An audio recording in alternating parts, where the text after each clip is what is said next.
Gracias por seguir en sintonía aquí en El Poder de la Tarde, Santiago. Ya tenemos a nuestra primera invitada del día de hoy. Así es, bienvenida nuestra querida doctora Josefina Reynoso, quien nos acompaña hoy. La gente se sorprende, Cecilia, cuando hablamos de turismo y tenemos una diversidad de temas, y eso es turismo. No, así mismo, nosotros siempre lo mencionamos, que nos gusta hablar de todos los temas y ponerle nuestra pincelada de turismo. Así es, buenas tardes, doctora. Muy buenas tardes, es un gusto para mí estar con ustedes y sobre todo en El Poder de la Tarde, un programa tan escuchado.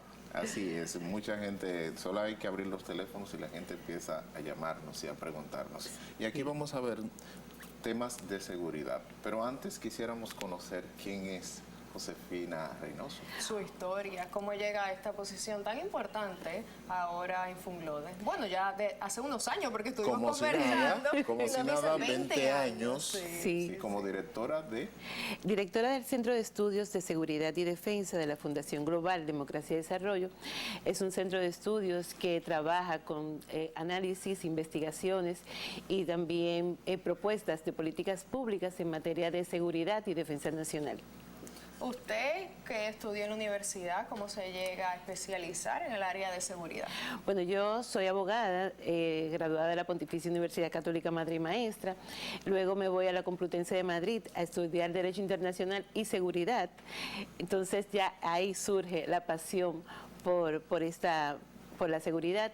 Luego en Chile, en la ANEPE, y estudio ahí seguridad y estrategia, y bueno, y ahí sigo especializándome en toda esta área. Y llega ya a Funglode. Ya estando en Funglode hago la especialización, porque esa es una de las acciones que tiene Funglode, que su personal lo prepara, lo capacita, y pues vamos escalando intelectualmente.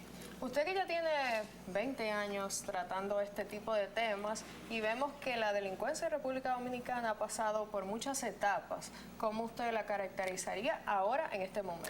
Bueno, desde el 2004 hasta la fecha hemos tenido 3 planes de seguridad.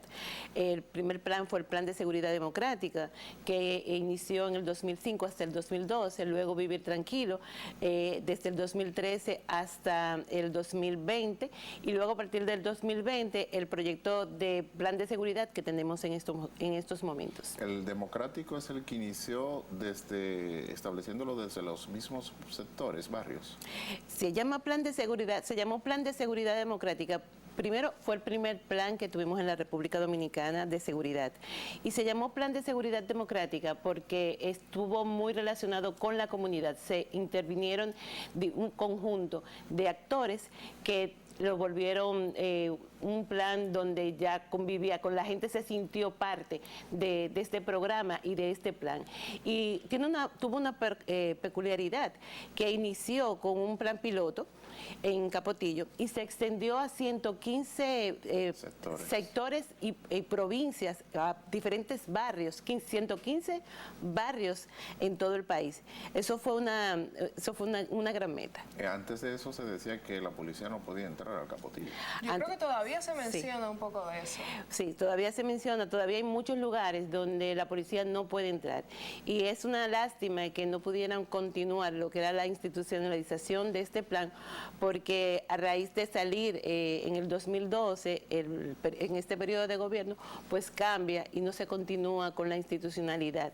Eso hace que comience a reducir, a incrementarse, y a reducirse esos programas que teníamos anteriormente, hasta llegar a lo que tenemos, este proyecto de plan de seguridad que tenemos en estos momentos. Es decir, que la seguridad estaba unida a los mismos dirigentes de las comunidades. Participaban los comunitarios, los padres, los comerciantes, las iglesias, pero también un conjunto de instituciones, unas 17 instituciones que abordaban el tema de seguridad, liderado por el Ministerio de Interior y Policía. Lo nunca visto, donde un conjunto de instituciones trabajaban bajo una sola línea de acción para reducir la criminalidad y la delincuencia. Ya ahora que no se ha seguido, como usted menciona, estos planes, ¿usted cree que la delincuencia ha aumentado o quizás es que hay más exposición en las redes sociales y la gente está más pendiente de eso? Definitivamente la delincuencia se ha incrementado. De hecho, vemos como la victimización, que es un punto muy importante, la victimización ha aumentado. Y recuerdo que en el discurso el presidente Abinader decía que en un 19% había aumentado las llamadas de teléfono diciendo que había mayor delincuencia y que había un 19% mayores denuncias. Entonces lo exhibían como un logro. Sin embargo, yo decía, bueno, aumentaron las denuncias a un 19%, esto significa que ha aumentado la victimización, no es que ha disminuido. Lo normal es que no tuviéramos un 19% más, sino menos. Mayor cantidad de víctimas. Mayores cantidades de víctimas, eso está pasando. Y generalmente dicen, bueno, es un tema de percepción, no es una realidad. Sin embargo, las cifras que tenemos actualmente nos evidencian que desde el 2000 hacia la fecha ha ido aumentando. Y si decimos, bueno, el 2000 fue un periodo donde nosotros teníamos la pandemia y no existía tanta delincuencia. Sí es cierto, bajó a un 9%.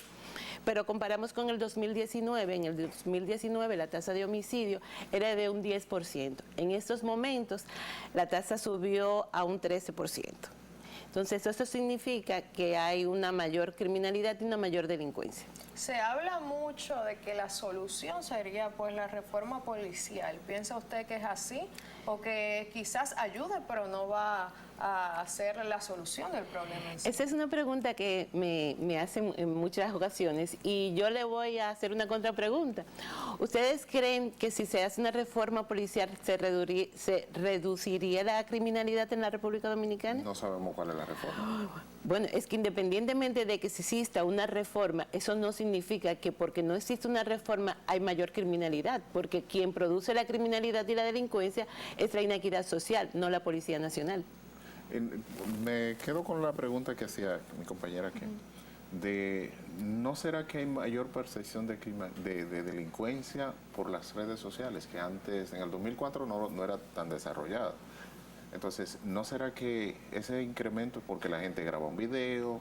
Porque a nadie le gusta ir a hacer una denuncia a la policía, no importa cuál sea la situación. Prefieren que se le pierde el celular y mejor compran otro, a tener que ir a denunciar que le robaron el celular. Esa es la parte de victimización, pero generalmente la tasa de homicidio es que evidencia la criminalidad y la delincuencia. La tasa de homicidio ha aumentado y por consiguiente también la criminalidad, porque son los hurtos menores o los delitos menores lo que la gente generalmente no reporta, pero la tasa de homicidio va aumentando. ¿Y si hablamos de feminicidios? Bueno, los feminicidios también, a pesar de que existe un programa, de que está... Hay mayor cantidad de casas de acogida. Hay cantidad de casas de acogida, también el Ministerio de la Mujer se ha hecho parte de este programa, la Procuraduría General, pero necesitamos todavía aún más, necesitamos más educación, necesitamos que... porque cuando llega al feminicidio es porque la violencia ha escalado diferentes posiciones.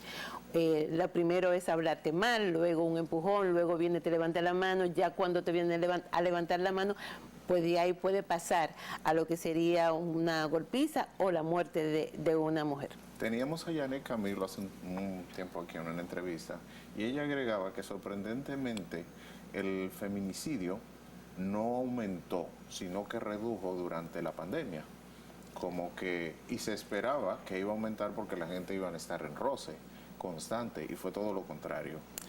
Miren, ¿entiende que pasó lo mismo, que disminuyó? Entiendo que no, que los feminicidios no aumentaron, pero sí, o sea, las muertes no aumentaron, pero la violencia intrafamiliar sí aumentó. Y eso no solamente ocurrió en la República Dominicana, también ocurrió en diferentes países de América Latina. Y también hay que evidenciar algo, es que el crimen organizado no se paró porque tuviéramos una pandemia. El crimen organizado se fortaleció y continuaba independientemente de que existiera pandemia o no. Otro caso que también en la República Dominicana estamos trabajando, sobre todo en el Centro de Estudios, es el tema de los desaparecidos. República Dominicana está presentando un alto número de desaparecidos. ¿A qué se debe eso? Justamente hemos tenido varias hipótesis tratando de evidenciar. Bueno, vamos a presentar en el mes que viene un trabajo de investigación donde hacemos un análisis de cómo han evolucionado los desaparecidos en América Latina y en la República Dominicana. En principio eran desapariciones forzosas, que se denominaban así porque estaban muy vinculadas con los regímenes políticos de dictadura y desaparecían de manera forzosa. Ahora los desaparecidos están más ligados a lo que es el crimen organizado. Y de eso no escapa la República Dominicana. El crimen organizado, pues dentro de su red está el tema de, por ejemplo, del tráfico de personas, sí, las mujeres que han sido víctimas de prostitución o tráfico de órganos, en fin, hay una serie de posibles causas que generen los desaparecidos.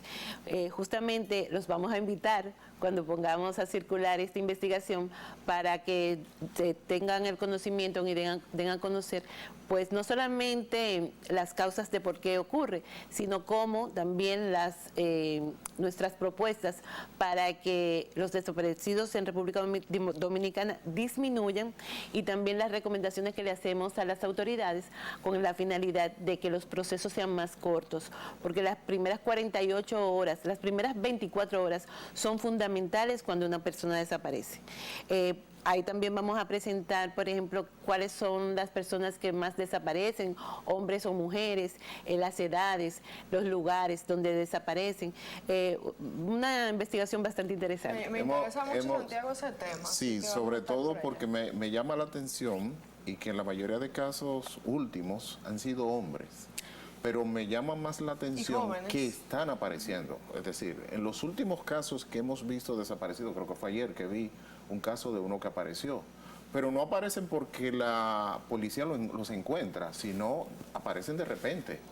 Hubo un caso de un médico que desapareció, pero no dio información, no han dado información de dónde era que estaban, qué fue lo que pasó.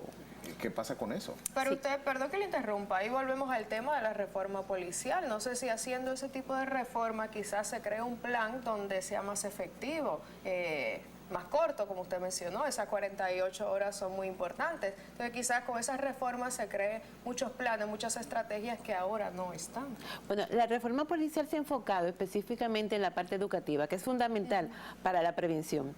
Sin embargo, nosotros dentro de esta investigación que vamos a presentar, pues vamos a detallar cuáles serían los manuales de procedimiento que deben de tener y que debe de conocer la ciudadanía. También la implementación de más agentes policiales para que no solamente en Santo Domingo, sino a nivel nacional existan dentro de los departamentos de policía personal capacitado para trabajar con los desaparecidos. Y si bien es cierto, usted tiene mucha razón de que la mayoría de los casos de desaparecidos son hombres. Y también es cierto que en muchas ocasiones no se da la información o de que han desaparecido porque no lo van y denuncian o no van y ponen la denuncia en los destacamentos, y en muchas ocasiones tampoco dicen que han desaparecido, que han regresado. Es menos de un 50% de las personas que han sido, bueno, estoy adelantándole algunos datos, sí, menos de un 50% son las personas que ya se han encontrado de nuevo. Las edades oscilan entre 18 a 50 y tantos años. También hemos fragmentado el tema porque hay muchas personas octogenarias que desaparecen y están muy vinculadas a casos de Alzheimer o casos de salud mental. Y bueno, estamos trabajando en eso para poder brindar información. Por la referencia de los familiares, normalmente la gente lo identifica. Este es un país que no es tan grande, que pudiesen aparecer, pero en los casos que fueran enfermedades. No, y eso se ha mencionado también, que quizás después de la pandemia ha afectado mucho la salud mental y quizás muchas de esas desapariciones sean por ese lado, pero como usted mencionó también muchas son por el crimen organizado. Sí, tenemos casos específicos de personas que tienen 10 años desaparecidos. Wow. También tenemos niños que han desaparecido. O sea, todo este es un trabajo muy minucioso que estamos trabajando en la Fundación, en el Centro de Estudios de Seguridad y Defensa.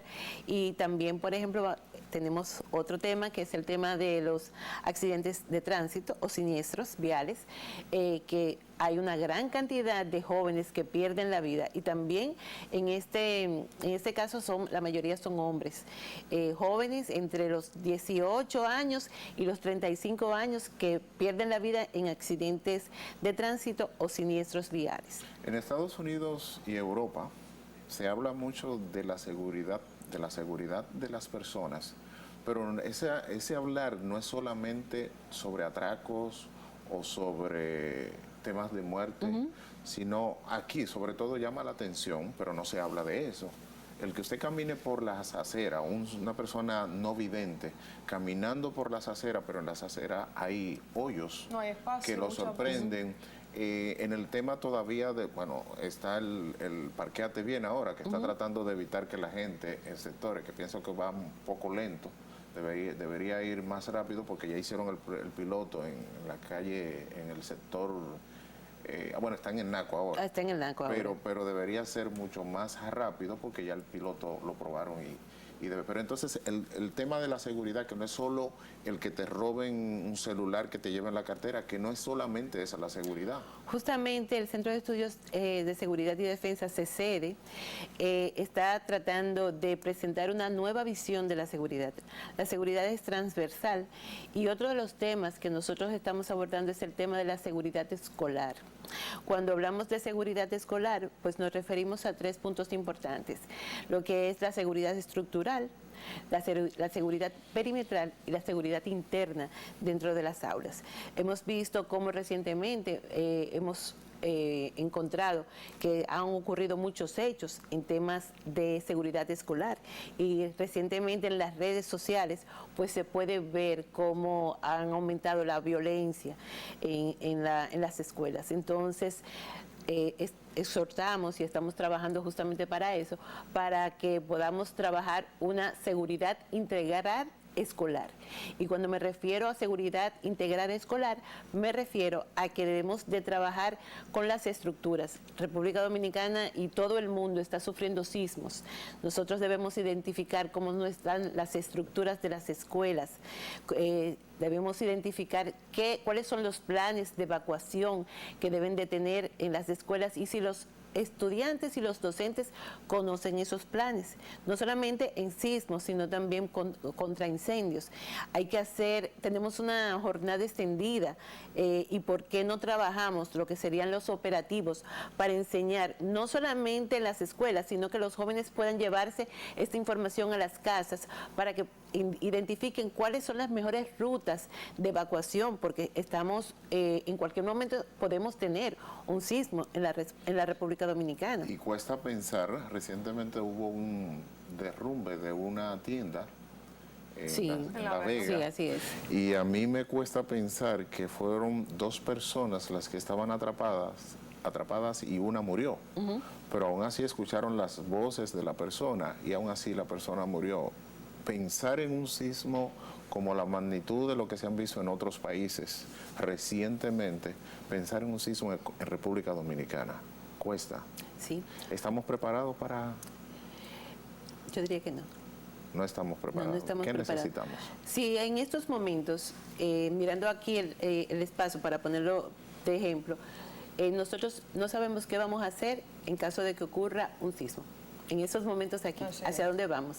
No estamos preparados, no tenemos planes de evacuación, el ciudadano no sabe hacia dónde se va a dirigir. Que se ejecute un programa o un plan o un proyecto de evacuación en un año no es suficiente. Por ejemplo, yo vengo de Chile, tuve unos años viviendo allá, y en las escuelas se hacen planes de evacuación no solamente por sismo, sino por tsunami o por incendios, y los estudiantes saben qué es lo que tienen que hacer, cómo lo deben de hacer, cómo lo van a hacer los profesores. Entonces ese es un tema importante. También está el tema, dentro de la misma seguridad escolar integral, el tema de la seguridad perimetral, están las pandillas. Nosotros tenemos la policía escolar, que hace muy buen trabajo, un excelente trabajo, pero las escuelas han aumentado y no es suficiente policía escolar para dirigir el tránsito o para darle vigilancia perimetral a las escuelas. Otro punto es, sabemos que por ejemplo en los Estados Unidos se ha efectuado, han pasado muchos incidentes con armas de fuego. República Dominicana no ha pasado, pero nosotros tenemos que trabajar con lo que es la prevención. Y vemos también cómo, por ejemplo, en algunos colegios o escuelas entran estudiantes con armas blancas o con armas de fuego. Y no sabemos. No, y hemos visto ya muchos casos. Sí, se han registrado varios casos. También se registran casos de violencia, de golpes, de robos menores o bullying.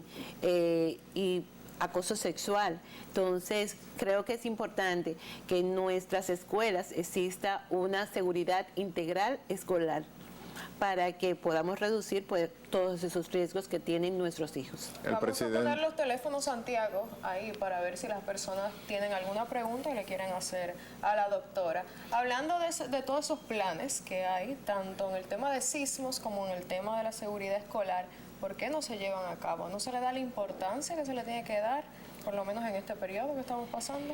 Entiendo que quizás es desconocimiento, quizás no se han enfocado en otro tema. Entonces, para nosotros como centro de estudios es importante que conozcan que la seguridad no es solamente la seguridad pública, no es solamente un tema de seguridad ciudadana, es un tema de seguridad vial, es un tema de seguridad escolar, porque la seguridad es transversal y toca todos los puntos. El presidente recientemente dio inicio al tema de hablando de seguridad en las escuelas, autobuses o buses para transportar a los niños. ¿Qué le parece Me parece muy bien esa medida, sin embargo, igual también hay que tomar las precauciones. Existe un plan, un proyecto, cuáles son las fases que vamos a tener, quiénes van a estar acompañando a estos jóvenes, porque esto sucede en hechos, en los autobuses. Entonces, ¿quiénes van a estar acompañando a estos jóvenes? ¿Quiénes realmente dentro de las escuelas acompañan a los jóvenes en el tema de la seguridad? En la seguridad en los baños, en la seguridad en las escaleras, en la seguridad en los perímetros internos de las escuelas. ¿O quién puede identificar realmente si esas escuelas, su estructura está adecuada para poder resistir un sismo? O si tienen extintores, o si tienen botiquines de primeros auxilios por áreas. O sea, hay muchos temas en la parte de la educación y sobre todo en la escuela que debemos trabajarlo. Hoy yo estaba conversando con una niña, alrededor de 8 o 9 años, ella me decía que no le gusta ir al colegio. Yo le decía, ¿por qué no te gusta ir al colegio? Y me dice, no, porque me da miedo. Yo entro por la puerta, entonces el techo yo siento que se va a caer, está roto, tiene cosas arriba después del terremoto. Entonces, como ella sabe, ella se sienta cerca de la puerta por si tiene que salir corriendo. Eso me dio mucha pena, porque cómo exponemos a nuestros niños a este tipo de... Si pasa un sismo, ¿qué puede haber? Porque el techo está roto de la escuela. Entonces, ¿cuál es su opinión al respecto? Exponemos nuestros niños y exponemos también a nuestros profesores. Claro. O sea, ellos también pueden ser víctimas de una estructura que no esté adecuada. Entonces, sería importante que el Ministerio de Educación, junto al Ministerio de Interior y Policía, al COE, puedan también trabajar lo que sería la seguridad estructural interna. Hace poco ya no se habla mucho de eso, de desarmar la población. Es una metodología, ¿cómo le llamaría usted? Bueno, justamente con el tema del desarme de la población, en el 2021 se inició un programa dentro del proyecto de seguridad que tiene este gobierno para desarme de la población. Eso fue en Cristo Rey. Se comenzó el desarme, sin embargo, hasta la fecha no hemos visto que esto ha escalado a otras áreas. Y otro punto es que recientemente se aprobó un decreto. Desde el 2007 había un decreto que prohibía la importación de armas y justo en este año se aprobó un nuevo decreto donde se le da un plazo de 6 meses para que las importadoras de armas puedan traer. Entonces yo encuentro que es contraproducente, o sea, como que estamos prohibiendo las armas de fuego, el desarme, estamos incentivando el desarme. Sabemos que en la República Dominicana las principales muertes por homicidios se dan por armas de fuego y entonces estamos dándole apertura para que entren armas de nuevo a la República Dominicana. Entonces como que me deja como que, bueno, esto es como ambivalente, o sea, no sé qué está pasando, o sea, como que... Hablamos de muchos planes que quizás comienzan pero no siguen, con lo mismo del tema de los autobuses, está bien, sacaron los autobuses, pero ¿quién lo va a manejar? ¿Cómo va a ser la dinámica y todo eso? Usted no habla de este gobierno, pero ¿usted cree que en general el problema que tenemos en nuestro país es que sacamos planes, sacamos proyectos, pero que no perduran en el tiempo? ¿A qué se debe eso? La continuidad. Justamente porque otra de los temas que también desde el Centro de Estudios abogamos es que simplemente una ley de seguridad nacional que sea efectuada a corto, mediano y largo plazo y que esos planes no solamente dependan de un periodo de gobierno, sino que deban de ser extendidos porque tenga que cumplirse la ley a cualquier periodo de gobierno que entre, para que, como pasó por ejemplo con este excelente plan de seguridad democrática que se dio en la República Dominicana, simplemente porque cambió el gobierno dejó de funcionar. Entonces es importantísimo que nosotros podamos tener una estrategia realmente de seguridad y defensa nacional en la República Dominicana, que no la tenemos. Hace un tiempo se hablaba de entre un grupo de manzanas o de China, había una podrida. ¿Crees que sigue habiendo esa situación en la policía? Bueno, yo le voy a... Una pregunta un poquito. Yo le voy a contestar lo siguiente. Yo creo que en todos los gremios existen personas buenas y personas no tan buenas. Entonces, yo no creo que los abogados, que los médicos o que la policía esté exento de eso.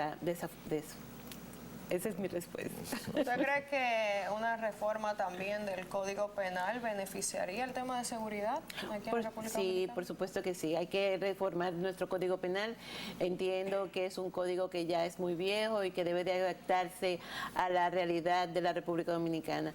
Pero con relación a la Policía Nacional también hemos hablado, o se habló mucho en campaña, de que se iba a hacer un aumento salarial y de que... ¿Pero le han aumentado, doctora?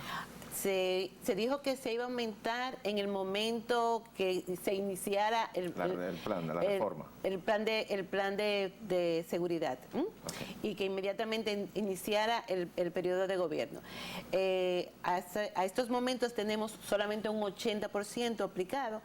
Se dijo que se iba a llegar a $500, sin embargo, hasta ahora tenemos $356 aproximadamente. Y si comparamos cómo estaba la canasta familiar en el 2020 y cómo está la canasta familiar en estos momentos, ese aumento salarial que se iba a hacer en el 2020 para los rasos y para la policía, realmente ahora no es significativo porque la canasta familiar ha aumentado de manera desproporcional. Entonces, ¿cree usted que si se aumenta ese salario de los policías y todas esas personas, entonces disminuiría el hecho de que ellos se dediquen a hacer las cosas manzanas podridas dentro de las...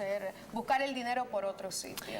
Mira, la dignificación y la profesionalización de la policía es algo que debe de ser en 1A. No solamente, por ejemplo, hay una propuesta de que se le va a dar tickets para que puedan entrarse a la onza o para que puedan usar el metro, pero esto es solamente va a ser aplicado a los que viven en Santo Domingo, porque en Santiago no hay metro. Entonces, la dignificación debe de ser de vista de forma más holística. No es solamente un tema de salario, va mucho más allá. No, perdón que le interrumpa, en otros países los militares, la policía, tienen incluso muchos descuentos, tanto en el supermercado, en tiendas y todo eso. O sea, para ellos, pues, cualquier persona es un honor para pertenecer a la policía. Sí, claro que sí. Y además de eso, también tenemos que hablar de lo que es adaptar nuestra policía al siglo XXI. Uno de los proyectos también de este periodo de gobierno es que íbamos a tener una policía del siglo XXI, pero sin embargo no vemos cuáles son las tecnologías que se están aplicando en estos momentos en la policía. Todavía llegamos a un destacamento y estos destacamentos toman una querella en un papel o en un libro. Entonces deberíamos de tener un intranet donde este intranet la persona salga ya con un número de denuncia y que esto sea que tenga su seguimiento también. Por supuesto, y visto en todos los diferentes destacamentos. También hay destacamentos que en esos momentos no cuentan con la higiene y con la estructura para albergar personas. Las herramientas claro. También necesarias. Sí, herramientas tecnológicas, herramientas estructurales. Hemos hablado de que íbamos a tener drones, hemos hablado de que íbamos a tener cámaras de seguridad. Sin embargo, las cámaras de seguridad que están en esos momentos, pues muchas de ellas no funcionan. Doctora, pero hablando del siglo XXI, de que la reforma pudiese estar apegada a lo que sería siglo XXI, pero no sería un salto muy lejos desde el 2019 al 2021, porque todavía vivimos situaciones en la policía del siglo XIX, como la forma dictatorial, la forma de detenerte, a veces hasta, yo recuerdo un muchacho que le pidieron la cédula en una redada, le pidieron la cédula, iba para la escuela, salió de un taller de mecánica y la policía lo detuvo y le pidieron la cédula. Él se negó a dar la cédula. Lo subieron obligado, más adelante encontraron una banda de 4. Cuando lo reportaron, es decir, que llegaron al destacamento, la banda tenía 5. Entonces, 5, eran 5 los que pertenecían a la banda. Agarraron 4 que pertenecían a la banda, más el chico que le habían pedido la cédula. Cuando lo reportaron, era parte de la banda. Lo pusieron como parte de la banda. Entonces, ayer vi una noticia que apina, y es muchos de los casos que pueden estar sucediendo en el país. Un hombre que duró 34 años preso por un crimen que no cometió. ¿Y cuántos son los casos que no sabemos de gente que está detenida por un crimen que no cometió? Sí, incluso voy a hacer una anécdota porque yo viví un caso muy parecido al que vivió el caso la señora que recientemente fue parada en la calle y que su carro fue baleado. Justamente a mí me pasó algo muy parecido, eso fue en el mes de diciembre. ¿La hija del diputado? Sí, la hija del diputado. A mí me pasó un caso muy parecido a este. Yo iba transitando por la 27 de febrero, al cruzar la Churchill para llegar hasta la Lincoln, me pararon igual 3 personas vestidas de negro, encapuchadas, se me parquearon delante del vehículo, me obstruyeron el paso y uno de ellos se desmontó y me tocó el vidrio del carro, me hizo bajar todos los vidrios, me dijo que mi carro había sido reportado como robado. Y bueno, yo estaba sola, eran las 11 de la noche y usted se imagina. Y yo me quedé fría, no tuve ninguna acción. Muchas personas me dicen, bueno, debiste haberte ido, llevarte los motores. Y yo dije, bueno, si hago esto, me hubiesen disparado. Entonces lo que hice fue que me mantuve en calma, le dije que querían, no me pidieron mis documentos, no se identificaron, no me pidieron los documentos del vehículo. Y luego que yo hablé con ellos, le dije, mire, déjeme ir porque voy a buscar a mi hija y ya estoy tarde. Uno de ellos, déjala ir porque es mujer, déjala ir que es una mujer sola. Y me dejaron ir.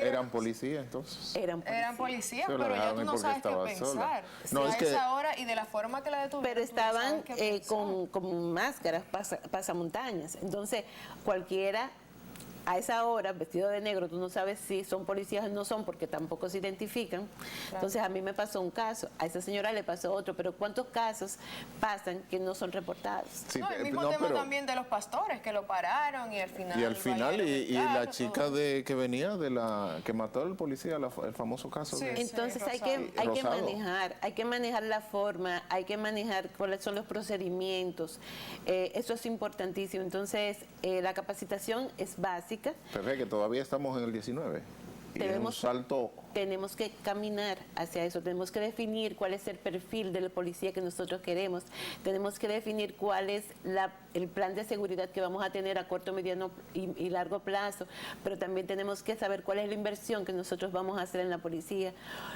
Uno de los puntos que también se habló en campaña fue de que se iba a subir el presupuesto unos 35 mil millones de pesos y todavía la policía no cuenta con esa asignación presupuestaria. Entonces, si queremos tener una policía realmente digna, pues entonces también tenemos que invertir en nuestra seguridad. Nosotros nos tenemos que ir a una pausa comercial, pero volvemos a tratar todos estos temas de gran importancia aquí en la República Dominicana, como es el tema de la seguridad.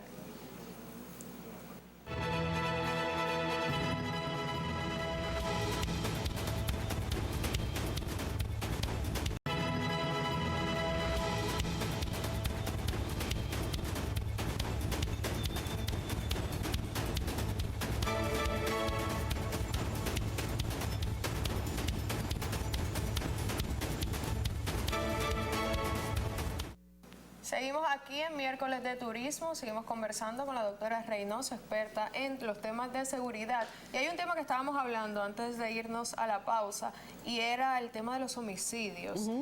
A lo largo de 2017 para acá, ¿cómo ha incrementado y en qué provincias es que tenemos más homicidios aquí en la República Dominicana? Pasamos una gráfica, vamos a ver si la pueden poner la gráfica e ir comentando un poco al respecto.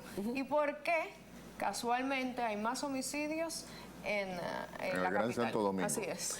Bueno, ahí en esta gráfica nosotros hacemos una presentación de los años desde el 2017 hasta el 2022 y vemos como, por ejemplo, las principales provincias donde ocurre una mayor tasa de homicidios es Santo Domingo, Santiago, Distrito Nacional, San Cristóbal y la Altagracia.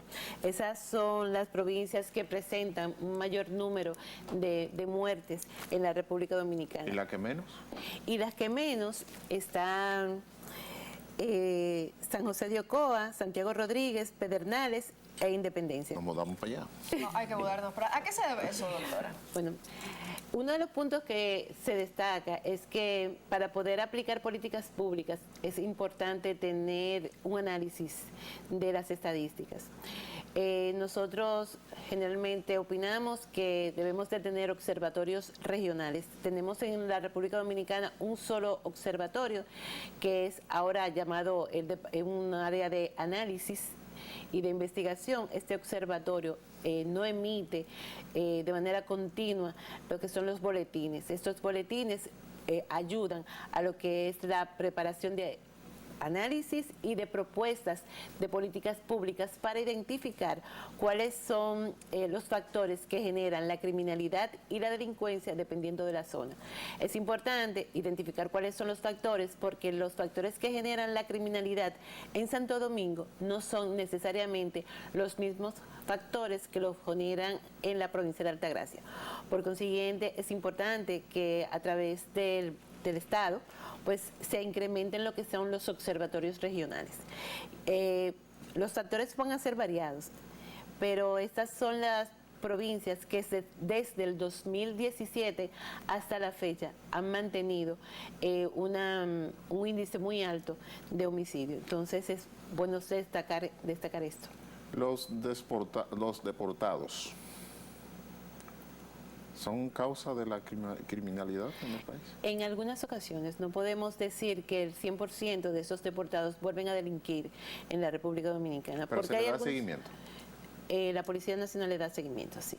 A todos los que llegan. Tiene un departamento en lo cual ellos tienen que reportarse cada cierto tiempo.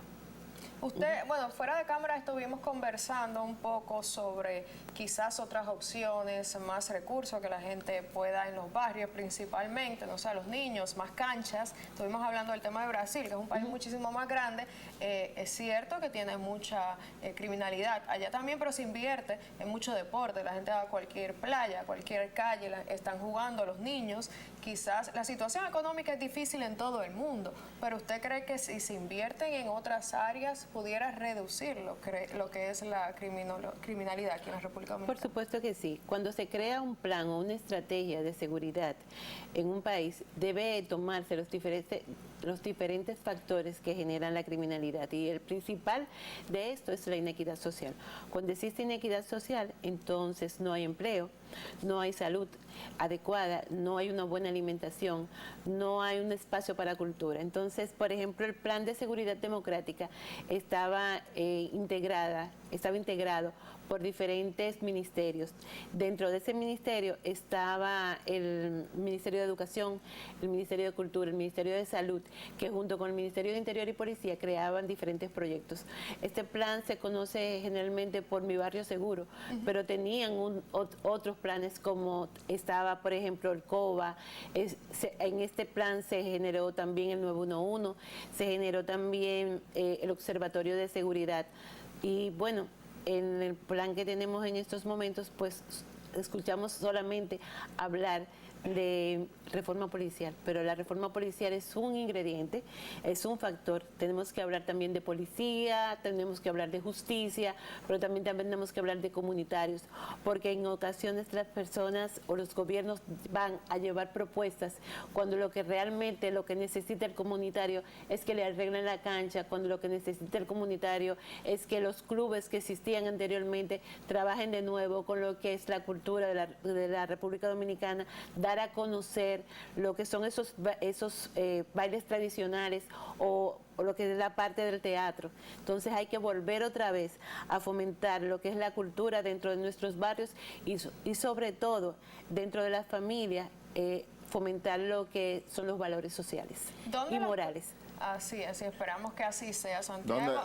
No, tengo una pregunta. ¿Qué le debemos agregar al 911? ¿Ha mejorado? ¿Ha avanzado? ¿Hay continuidad? Mire, aunque no llevamos una estadística de cómo ha avanzado el 911, el clamor popular es que no están dando la respuesta que daban anteriormente. Fue un buen programa, pero en estos momentos se ha ido debilitando. Ese es el tema de la continuidad que estamos hablando. Justamente de la continuidad, de la institucionalidad que debe de tener el Estado y debe mantener aquellos programas que han sido efectivos, revisarlos, evaluarlos, modificarlos en su momento, porque llega un momento en que se cansan esos programas. Claro. Por supuesto, por eso los programas tienen que ser a corto, mediano y largo plazo y revisables cada 6 meses. Y antes de que nos vayamos... es que también quizás si la persona le gustaría empaparse un poco más de este tema, no sé si se puedan unir a los grupos que ustedes tienen en Funglode, cómo la gente pudiera tener más información. Claro que sí, miren, nosotros los primeros miércoles de cada mes tenemos un conversatorio. En este año ya llevamos 2 conversatorios. El primero fue seguridad y salud mental. De este mes trabajamos el de violencia intrafamiliar y el mes que viene pues tenemos el de desaparecidos. ¿Cuáles son los teléfonos? Quizá la página de Funglode que la gente pueda acceder. 809-685-9966, extensión 2701 y 2702. Aparte de eso, aparte de los conversatorios, también tenemos lo que son las capacitaciones y también las conferencias, porque tenemos continuidad de una conferencia que se hace a nivel internacional, donde nos visitan diferentes países y programas en el área de seguridad, y ya tenemos 17 conferencias que hemos hecho. ¿Y Funglode está preparado para medir el nerviosismo de hoy con relación al clásico? Bueno, yo estoy también con deseos de ir a verlo ya desde que salga de aquí. No se apure, que ya terminamos con usted. Un placer tenerla aquí en el Poder de la Tarde y que nos haya traído pues todas esas estadísticas para que nos abra un poco sobre la realidad que está pasando en estos días en la República Dominicana. Muchísimas gracias. Muchísimas gracias. Nosotros nos vamos a una pausa comercial, pero les recordamos que nos sigan en las redes sociales, @elpoderdelatarte, tanto en Instagram como en YouTube, donde puede volver a ver esta entrevista y todas las otras anteriores. No se vayan porque tenemos nuestra última invitada del día de hoy.